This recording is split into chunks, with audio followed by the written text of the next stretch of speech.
Hi guys, I just wanted to do a quick one with all the traffic in the background just to talk about this missing submersible, OCEANGATE.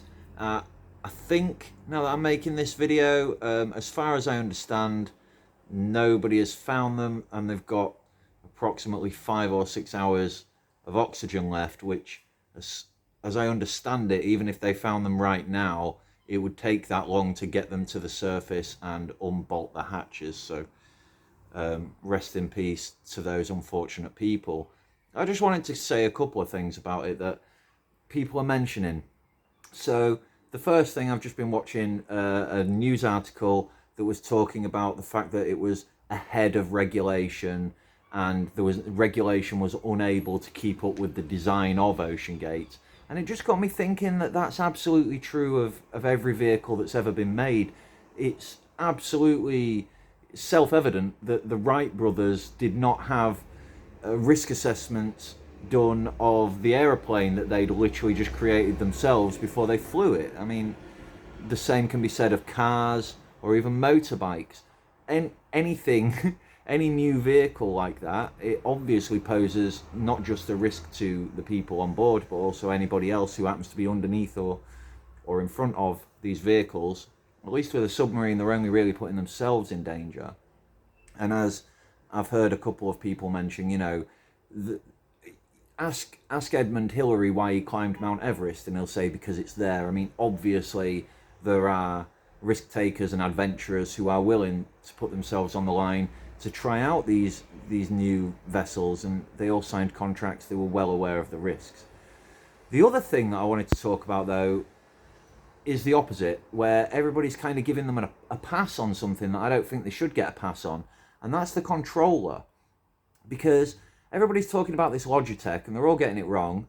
Some people have said it's like an Xbox controller. Some people have said it's like a Nintendo controller. And as far as I understand it, this particular Logitech controller is a rip-off of a rip-off. And if you go look at the reviews, it's got terrible reviews from just somebody sitting in a living room using it on a console that's only a few feet away. So, there's been horrible problems with it, and everybody's saying, oh, they'll have had backups, but they're all the same Logitech controller, right?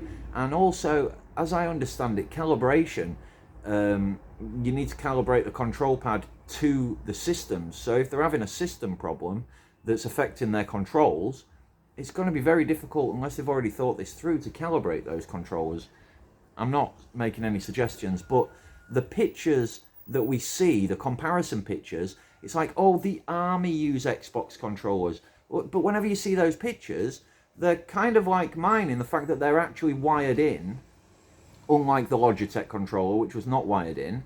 And they're also official Xbox controllers, which is even better than mine. Mine is a cheap, nasty rip-off as far as I understand it, but it's a good one that works with a cable. So I wouldn't have any problems with connection issues like these particular Logitech controllers are well known for.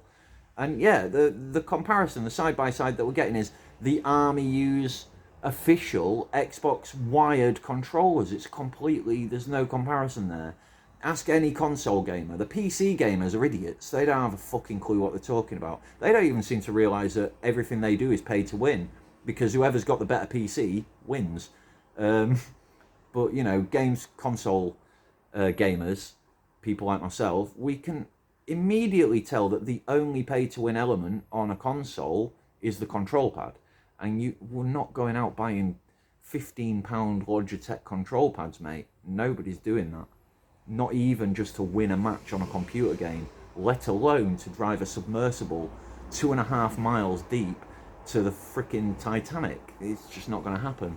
So it's all estimations and guesses, predictions and stuff. And I haven't seen everything to do with this situation, but I've seen enough that I would personally venture a guess that they lost control of the submersible.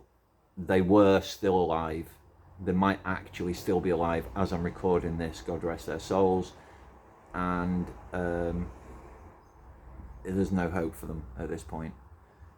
And I personally would venture a guess that if we do ever find the submersible and we bring it up and we find out what happened, I would venture a guess that it is the control systems that were the problem.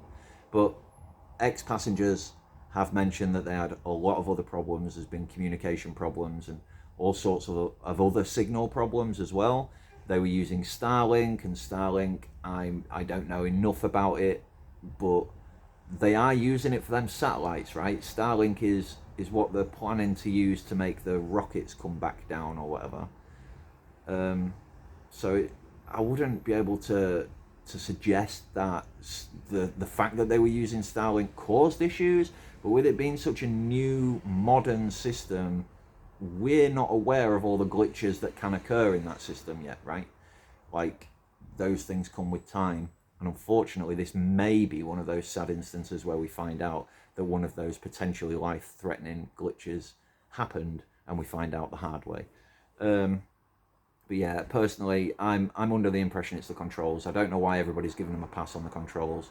I don't think that we should be concentrating on the fact that it was ahead of regulation or it was unregulated, just for the sheer fact that every other human invention, especially every other transport human invention, you could say the exact same about. If the world's first bus ran over the world's first bus stop passengers, they would have had the exact same news saying, oh, it was unregulated, no one had ever tried this before and now it's killed a bunch of people. But you know, that didn't happen, and look how many people use the bus system. So yeah, just keep it in mind. Again, like I said, the Wright brothers, right? The Wright brothers could have fallen out the sky the first time they tried to fly it over anything significant or to any significant height. They could have easily come down into somebody else, and that would have been somebody who hadn't known the risks and didn't deserve to die. Someone completely outside of everything, and they would have said, you know, it was unregulated and it's not fair that they were doing that, this and the other. But like I say, these people have signed a contract. The only people they were hurting was themselves, and I feel bad for them. You know, it was a silly idea, and I'd like to think that I would have been intelligent enough not to make that decision. But at the same time, there's the adventurous side of me that absolutely understands being one of the world's first people to do a thing. I mean, can you imagine seeing the Titanic with your actual own eyeballs? You know, and the life that's down there and everything. We're not going to be doing it anytime soon, though, especially not after this. So if you've got anything else to add, or you think that I've missed the mark or whatever, feel free to add a comment. But I'm going to stress, after the last time I said that any of you new people that come, if you're not fucking subscribed, don't expect me to be nice to you, right?